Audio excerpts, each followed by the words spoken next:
I'm a complete ditz. I'm very ditzy. I am very much head in the clouds. I think the fun part about voice acting in general is just bringing yourself to every character. And I guess that part of me, the kind of dazed, like I just woke up part of me, I completely brought to the character. And I think that's what makes him fun. He's charming in a weird way, very endearing, very head in the clouds. He's here, but he doesn't know why, and he's just doing what he loves. Who? Oh, cookies. I was told to, fight you or something? He's throwing poison gas on people and things like that, and he's just having a good time. And he's really silly. I like him a lot. Even if he's doing some evil, it doesn't feel like he's doing evil. You're like, oh, well, he's just having fun. This guy's trying so hard, he tried hard to become a wizard, and that didn't work out, so then he gravitated towards the dark arts. And now that's working out, but he's still got people that don't believe in him. I'm not so sure that he always believes in him. And I think that's a very human thing that we can all kind of connect with. I really enjoy his lust for kinetics. He takes a lot of joy in a lot of the things that he says, whether it's when he's talking about Enchantress. Oh, nothing compares with Dark Enchantress Cookie's greatness.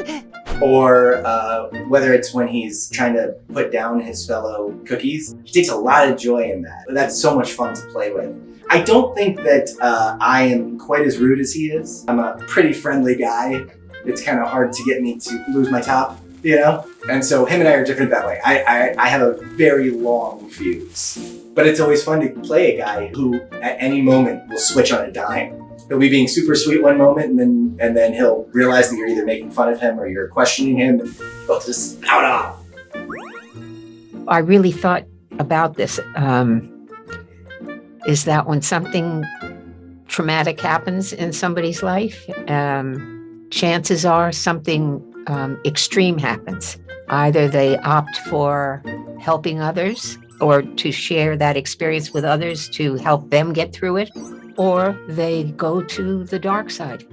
That night changed everything. The world around me, the world I knew, and even my very dough. And so I think that that's really legitimate. Considering that all of the cookies could have gone to the dark side, I think it's very positive that only I did. So that's not bad. that there's always a choice, how you are affected by something that can, set you on either road. And she probably isn't totally happy because I noticed there's, she has little glitches along the way. So I think what you can learn from her is that to have both inside of us and pull them up when necessary is really a better way to go, not to be driven by one or the other. There's a lot to it, I think. When I was a child, I did a film called The Bad Seed, but I played a really bad child. I had no conscience, and so it sort of threw me back in a funny way, and it was so much fun with permission to be naughty. But the part that I enjoyed was seducing, more or less, I felt, by looking into the hearts of the other cookies. The darkness within your heart is powerful. Feed it, nurture it, embrace it. And saying, I see, I can see a darkness in your heart. It feels more like fun than danger for me, I think Pomegranate Cookie is a very dynamic character. I find her to be extremely three-dimensional, not only in her appearance versus her personality and her actions and her words, but also the fact that she truly believes in this cause, even though the cause is great darkness. She feels like she's doing right by not only her and her destiny, but being able to serve the Dark Enchantress Cookie. Truly worships her and everything she stands for. Imagine A world consumed by endless, rippling darkness, thirsty for power. A sublime and fitting landscape for our master's return. She's very serious.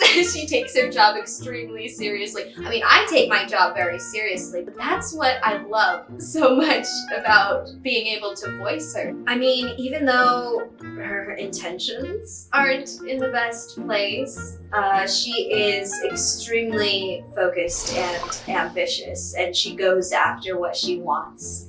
And that makes her such a strong person. And I think that, if anything, people can take that away from her characters to really go after what you believe in.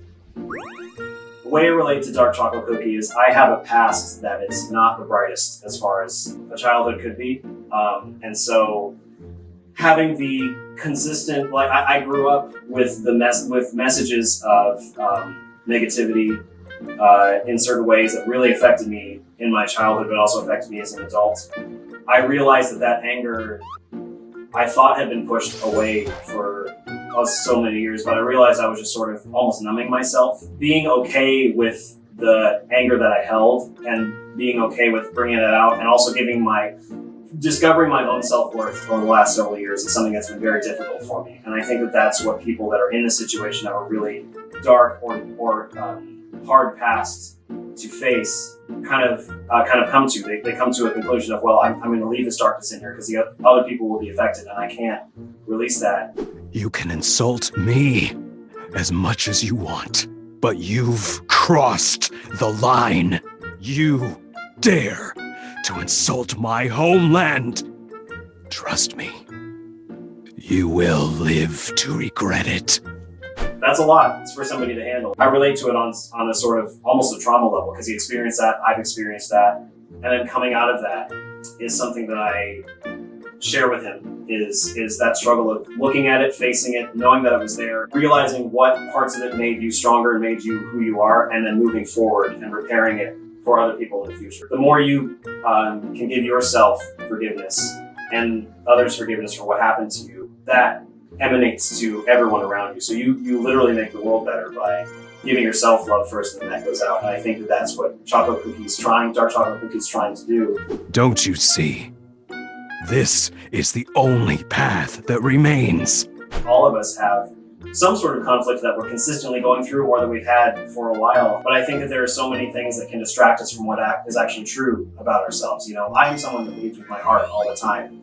And I know that there's a lot of ways that I can get very distracted from that inner guidance. And everybody has it. Everybody has an internal guiding light that can get overshadowed, so to speak. He's just a personification of that inner guidance battle. It's like he knows what his heart is telling him, but there's so many external forces that are trying to tell him this isn't the right thing. No, stop.